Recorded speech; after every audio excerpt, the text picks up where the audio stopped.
Hello engineers, welcome to the world of civil Guruji. एक बार फिर से आपका बहुत बहुत स्वागत है civil Guruji the civil engineers training institute में। मैं हूं विजीश, कॉर्पोरेट ट्रेनर। इंजीनियर्स हम साइट में अवेलेबल है और आज है स्टूडेंट्स का साइट विजिट। तो साइट विजिट में क्या क्या इन्होंने सीखा, किस तरीके से सारी चीज़ों को समझा, आज मैं आपको बताने वाला हूँ, तो हमारे साथ बने रहिएगा। तो इंजीनियर्स हेलो, कैसे आप सब? ओके नाइस, बहुत बढ़िया। हमने अभी बहुत देर से लेक्चर हम कर ही रहे थे और बहुत सारी चीज़ हमने सीखा। ठीक, अब मैं आप लोग से कुछ क्वेश्चन पूछना चाहता हूँ और जो हमने सीखा उसी का एक बार हम रिवीजन करेंगे। क्लियर है?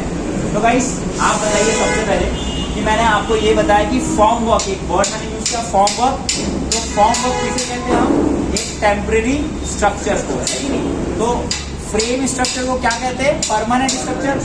जो फॉर्म वर्क बनाया जाता है उसको बोलते हैं टेम्परेरी स्ट्रक्चर। ठीक, तो फॉर्म वर्क के पार्ट में सबसे पहले मैंने आपको डिस्कस किया क्या?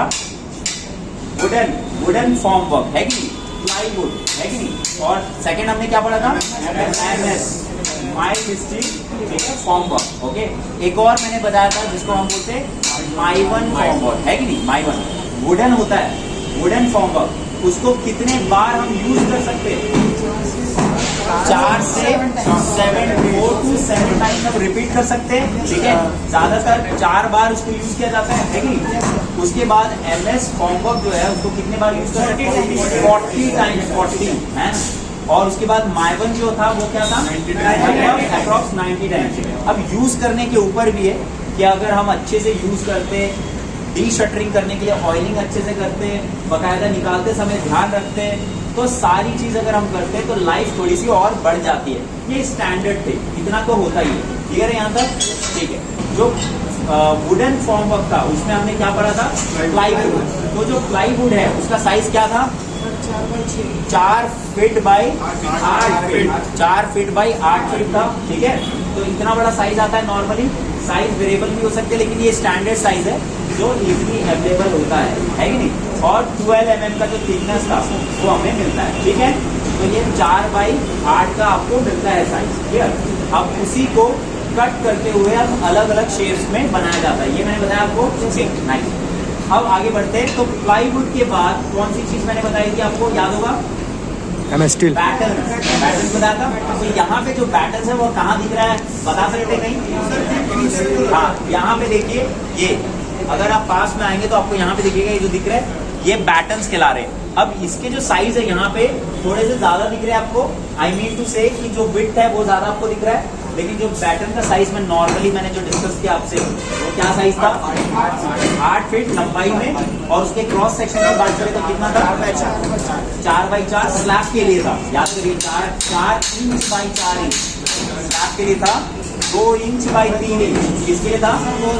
या नहीं, 2 इंच बाई 3 इंच था आपके फुटिंग के लिए। ठीक है, या फिर आपके कॉलम के लिए या फिर बीम्स के लिए।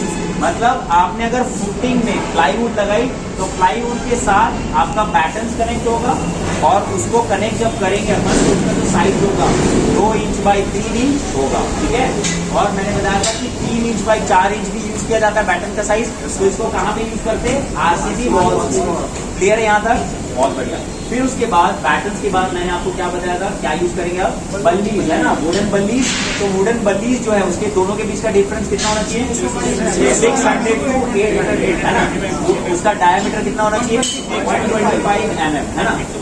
क्या वुडन की बल्लीज टेढ़ी रख सकते हैं? नहीं। कैसे रखना है? स्ट्रेट, पूरे परपेंडिकुलर होने चाहिए। क्या उसके नीचे कुछ ईंटों का जुगाड़ रखना है? नहीं, स्ट्रेट होनी चाहिए एकदम परफेक्टली और डायरेक्ट नीचे होना चाहिए आपका हार्ड स्ट्रेट। Very good. ठीक है, क्लियर है यहाँ तक? बहुत बढ़िया। अब आगे बढ़ते हैं। तो अगर मान लीजिए कि मुझे प्लाईवुड कैलकुलेट करना है, नंबर ऑफ प्लाईज कैलकुलेट करना है फॉर एग्जाम्पल के तौर पे, या ये पता करना है कि कितना आपका एरिया रिक्वायर्ड है अगर देखा जाए। ठीक है, कि कितना आप प्लाईवुड मंगवाने वाले हैं, तो कैसे कैलकुलेट करेंगे? सबसे पहले ऊपर देख के बात करेंगे। ये जो एरिया है, स्लैब का एरिया पता कर लिया हमने। ठीक है, फिर उसके बाद कितना वन प्लाई है, वन जो साइज हम लेने वाले हैं उस साइज के हिसाब से हम कर सकते हैं कैलकुलेट, ठीक है। लेकिन नंबर्स में हम कैलकुलेट करते हैं, मैंने ये बताया। और उसके साथ ये भी बताया कि आपको ध्यान रखना है यहाँ पे एक चीज, वो क्या चीज है कि वेस्टेज को कंसीडर करना बहुत जरूरी है कि नहीं। क्योंकि प्लाईवुड में ज्यादातर केस में क्या होता है, कटिंग होता है और थोड़ा सा टुकड़ा बच ही जाता है और वो यूज नहीं हो पाता और वो पॉसिबली है कि वेस्ट होगा ही होगा। तो जब भी आप रिक्वायर्ड मटेरियल करें, जब भी मटेरियल को मंगवाए तो उसमें हमेशा 10% एक्स्ट्रा ही लेके चले, लमसम, याद रखिए, ठीक, बहुत बढ़िया। अब आते हैं माइल्ड स्टील में आते हैं। तो माइल्ड स्टील में सबसे बड़े हमने क्या ध्यान दिया था, एमएस प्लेट, इसका दूसरा नाम wall form panel. Wall form panel कहा था हमने उसको, और वॉल फॉर्म जो पैनल है उसके साइजेस अलग अलग थे, इसको कस्टमाइज करके बनाया जा सकता है, ठीक है। तो कस्टमाइज करके बनाना है, लेकिन जो स्टैंडर्ड साइजेस जो आते हैं अवेलेबल है वो क्या था, 2 है ना, 2 फीट बाई आपने देखा था 3 फीट के लगभग। अगर मैं मीटर में बात करूं तो 0.2 इंटू 0.9, 0.25 इंटू 0.9, 0.3 इंटू 0.9, 0.35 इंटू 0.9, और भी साइज होते हैं बड़े, ठीक है। लेकिन हम ज्यादातर ये वाली चीज को यूज करें। तो हमारे केस में, हमारे तो यहाँ पे साइड में इसमें आप देख पा रहे हैं जो साइजेज है, थोड़ा सा जूम करेंगे तो आपको अच्छे से दिखेगा। वो साइजेज आपको यहाँ पे दिख पा रहे हैं, वो जो साइजेज है 0.2 बाई 0.9 के आसपास आपको साइजेस आपको दिख पा रहे हैं यहाँ पे, ठीक है। वैसे ही आपको और भी दूसरे साइजेस आपको दिखेंगे, वो आगे आगे कहीं पे रखा हुआ है दूसरे साइजेस, है कि नहीं।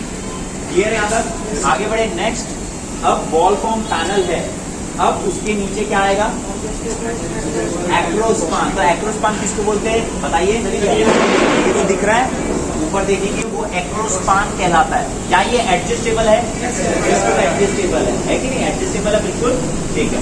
तो ये कहलाता है आपका एक्रोस्पान, ठीक है। इसको कैलकुलेट करना है तो बहुत आसानी से कैलकुलेट कर सकते हैं। कैसे कर सकते हैं, अगर आप ऊपर देखेंगे ध्यान से, तो जो आपका लॉन्गर स्पान दिख रहा है आपको यहाँ पे, अब लॉन्गर स्पान डिवाइडेड बाई, अगर आप ध्यान से सुने, लॉन्गर स्पान डिवाइडेड बाई ये वाला जो लॉन्गर लेंथ है पैनल का, अगर इसको ले लूँ तो मिल जाएगा, ठीक है। ये लेंथ डिवाइडेड बाय बीच की स्पेसिंग, तो बीच की जो स्पेसिंग है वो लॉन्गर लेंथ है ना पैनल का, तो 0.9 से डिवाइड कर देंगे अपन टोटल लंबाई को, तो निकल जाएगा। क्लियर है क्या यहाँ तक। तो ये इस तरीके से आपको यहाँ पे देखने मिलता है। उसके साथ साथ आप देख रहे हैं कॉर्नर में भी रखा हुआ है, कॉर्नर में लगा है, तो एंड टू एंड, अगर एंड टू एंड लगाते हैं कोई भी चीज तो याद करो +1 -1, याद है वाला केस, ठीक है। तो ये वाले केस में कौन सा लग जाएगा, पक्का +1। तो जितनी बीच में स्पेसिंग है वो कम होगी और एक एक्रोस्पान ज्यादा मिलेगा, तो +1 करेंगे ना, समझ में आ रहा है तुमको, बहुत बढ़िया, वेरी नाइस। अब एक्रोस्पान के बाद नेक्स्ट क्या हो गया, एडजस्टेबल टेलीस्कोपिक प्रॉप। उसका नाम ऐसे एडजस्टेबल क्यों है, उसकी हाइट जो है वो एडजस्ट हो सकती है ना। तो यहाँ पे टेलीस्कोपिक एडजस्ट प्रॉप जो है बेसिकली, हाँ जैसे आप नीचे भी देख पा रहे हैं यहाँ पे, ये अच्छे से अभी फाइनल फिक्स नहीं हुआ है, तो आप यहाँ पे देख पाएंगे। देखिए इसको वैसे फिलहाल तिरछा रखा हुआ है थोड़ा सा, ये देखिए यहाँ पे एडजस्ट कर सकते हैं इसको, यहाँ पे देख पा रहे हैं, ये पूरा एडजस्ट करके यहाँ पे सेट किया जा सकता है। Clear guys. अब उसके बाद नेक्स्ट क्या होता है, टेलीस्कोपिक हो गया, ये क्लियर, एमएस, ठीक गाइस। अब आगे बढ़ते हैं, तो ये क्या दिख रहा है आपको यहाँ पे, स्टेजिंग दिख रहा है पूरा। तो यहाँ पे एमएस स्टेजिंग पूरा सेट है पूरा, देखो रेगुलर इंटरवल्स में इनको लगाया हुआ है, अच्छे से इसको यहाँ पे सेट किया है, लॉक किया हुआ है यहाँ पे, है ना, ताकि ये प्रॉपरली पूरा बैलेंस रखे, पकड़ सके, ठीक है। तो ये भी आपको देखने मिल रहा है यहाँ पे, ठीक। उसके साथ साथ और हमने बात किया था शॉर्ट प्रॉप्स के बारे में। अगर फुटिंग को इमेजिन कर रहे हैं आप, तो फुटिंग का साइज अगर छोटा है, उसका एक तरफ का इमेजिन करें डेप्थ, तो वो छोटा सा होता है, वहाँ पे शॉर्ट प्रॉप्स हम लगा सकते हैं साइड्स में, है ना, चारों तरफ लगा सकते हैं 2-2 प्रॉप्स या उसके लेंथ के हिसाब से। क्लियर है। तो इतनी सारी चीज समझ में आई, बहुत सारी चीज और हमने सीखा, ठीक है। चेकलिस्ट के बारे में भी समझा कि कैसे क्या क्या चेक रखना है। सबसे इंपॉर्टेंट चेकलिस्ट अगर आप ध्यान से देखो तो ड्राइंग रीडिंग है कि नहीं, ड्राइंग में इसकी जो हाइट है वो सारा प्रॉपर होना चाहिए, है ना। और उसके बाद और चीजें हमने क्या समझी कि लेवल्स जो है, लेवल्स मेंटेन करना है। तो उसके लिए मैंने बताया कि क्लब ऑफ आप यूज करते हो और उनके साथ वाटर लेवल 5 का भी यूज कर सकते हो।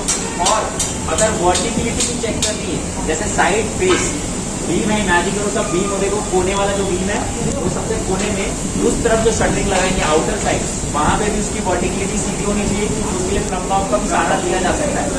ठीक है क्या, यहाँ तक क्लियर? तो गाइस ये था हमारा साइट विजिट, और इस साइट विजिट में हमने सीखा बहुत सारी ऐसी चीजें जो एक सिविल इंजीनियर को आनी जरूरी है। अगर आप भी चाहते हैं अपनी लाइफ में बदलाव करना तो आपको सीखना जरूरी है, और सीखने के लिए ज्वाइन करना होगा सिविल गुरुजी। सिविल गुरुजी ज्वाइन करने के लिए आप कॉल कर सकते हैं 9522181234 पे। मिलते हैं अपने नेक्स्ट वीडियो में इंजीनियर्स, तब तक के लिए जय हिंद जय भारत।